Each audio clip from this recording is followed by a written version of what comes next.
Have you ever come across a smartphone that lets you fine-tune temperature control and kernel frequency on its own without needing to root the device? A lot of gamers worry that brands secretly limit performance by lowering temperatures and clock speeds in the background, but Realme has gone in a completely different direction and handed that control over to users. We were lucky enough to try the Realme Neo 8 official release, and it really stands out with the industry's first self-adjustable temperature control panel. It even allows CPU and GPU frequency tuning, which is honestly pretty exciting. In this video, we're diving into the upcoming Realme Neo 8 experience. A quick shout out to my tech partner from China for sharing this video. A big thank you for making this possible. Hey everyone, it's Maiky from techmaiky. If you love staying updated with the latest gadgets, make sure to subscribe and hit the notification bell so you never miss out on our exciting tech content. The unit I have here comes in the Origin white colorway, featuring a transparent glass back that shows off the internal design details. The outer module uses a single flat glass panel and continues the familiar lens layout from the GT series. Visually, it looks incredible. For the first time, Realme has combined the Awakening Halo with a transparent body, two designs that fans absolutely love. To me, this feels very close to the ultimate esports style design. Longtime Realme users will instantly recognize the inspiration behind the back cover.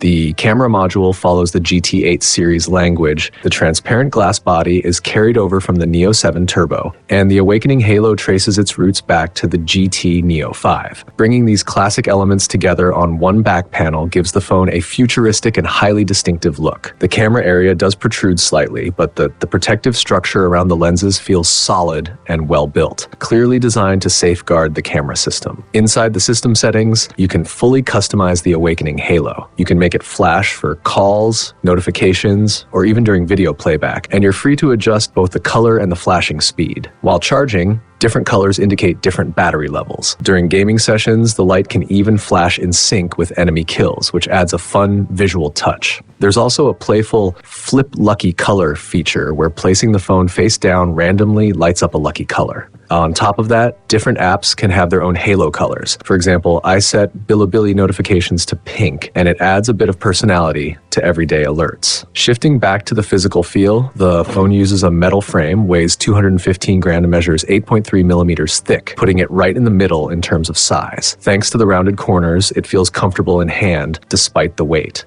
On the front, you're looking at a 1.5K 165Hz Samsung Sky display, which is a global first created through a collaboration between Realme and Samsung Display. It uses M14 luminescent material, the same kind typically reserved for high-end flagship phones from Apple and Samsung. This material is known for its high brightness, long lifespan, and improved power efficiency. In real-world testing, the full-screen manual brightness reached 1070 nits, while peak brightness went up to 1995 nits, making outdoor visibility a non-issue even under strong sunlight. Samsung panels are well known for their sharpness, and this display definitely lives up to that reputation. When watching ultra-high-definition videos, colors look accurate and consistent, with no noticeable color shift even at high brightness levels. A 165Hz Samsung display is still quite rare, and this refresh rate can actually be enabled in certain games. For daily use, the phone usually runs at 120Hz to strike a balance between smoothness and battery life, but you can manually adjust refresh rates for individual apps in the settings if you want more control. Eye comfort has traditionally been a weak point for Samsung screens, but the Realme Neo 8 addresses this with a full suite of eye protection features. It supports full brightness DC dimming, hardware-level low blue light, and intelligent eye protection.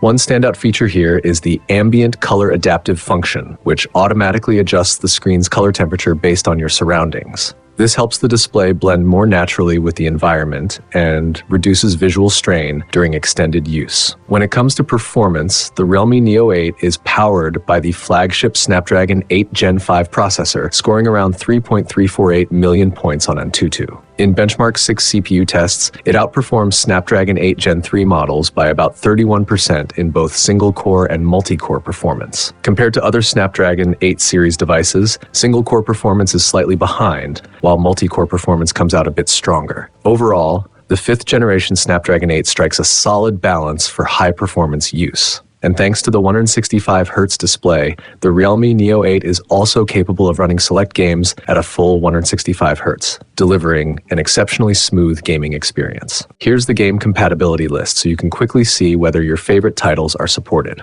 To start testing, we jumped into the currently popular game Delta Force. Inside the game settings, you're given two options: 165 Hz in smooth mode or 120 Hz in HD mode. Since frame rate really matters in shooting games, I went with 165 Hz and played Team Deathmatch. The performance was impressively stable. After a 30-minute session, the average frame rate came in at 164.53 FPS, while the back cover temperature reached 42.1 degrees Celsius. Looking at the slow motion footage, you can clearly see that a 165 Hz phone displays more frames than a 120 Hz one, making in-game movement noticeably smoother. This kind of ultra-high refresh rate is truly ideal for FPS titles. Next up, we tested the hugely popular PUBG Mobile. In the settings, you can also enable 165 FPS in smooth mode. During another 30-minute test, the average frame rate reached 164.39 FPS, and the phone's back cover temperature stayed at 39.5 degrees Celsius. Based on these temperatures and frame rates, the phone handles 165 FPS gameplay in PUBG Mobile with ease. Personally, I'd love to see future updates support higher graphics settings, because players want more visible lighting and shadow effects when exploring buildings. One of the most interesting highlights of this phone is the new Geek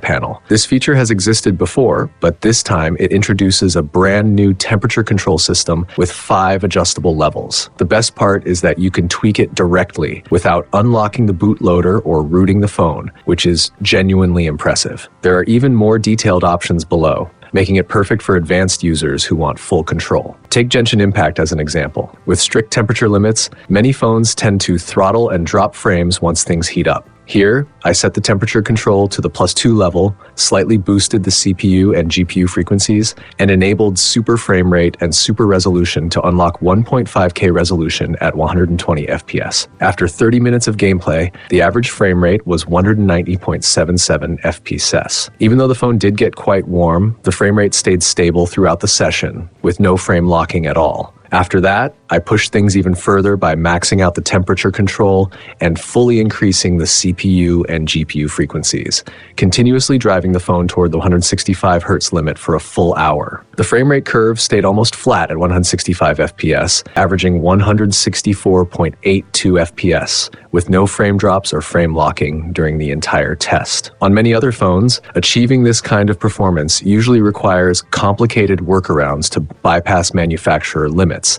often risking the warranty. Realme takes a different approach by putting the choice directly in the user's hands. For demanding games, you can simply swipe, tap, and raise the temperature control level, which is incredibly convenient. The upgraded Geek Mind Panel really pushes the performance ceiling of the Snapdragon 8 Gen 5, letting users fine-tune performance exactly how they want it. If things get too hot after increasing the temperature limits, you can always add a cooling back clip to squeeze out maximum performance. Overall, the Realme Neo 8 stands out with its transparent RGB design, the new Samsung display, and the enhanced Geek Mind Panel. The customizable lighting effects and adjustable temperature control make the experience feel truly personal. This video offers a fresh perspective in a performance-focused market that's starting to feel a bit repetitive. We've covered the design, display, and performance of the Realme Neo 8, but there's still more to uncover. What's behind the claimed 120 GHz speed boost? What additional gaming features does it bring? And how does the battery life and charging hold up? All of that will be revealed later. Make sure to stay tuned for the upcoming Realme Neo 8 launch event, because there could be even more surprises waiting. I'll be uploading a full in-depth review very soon, so stay connected with the channel. See you in the next video. Bye.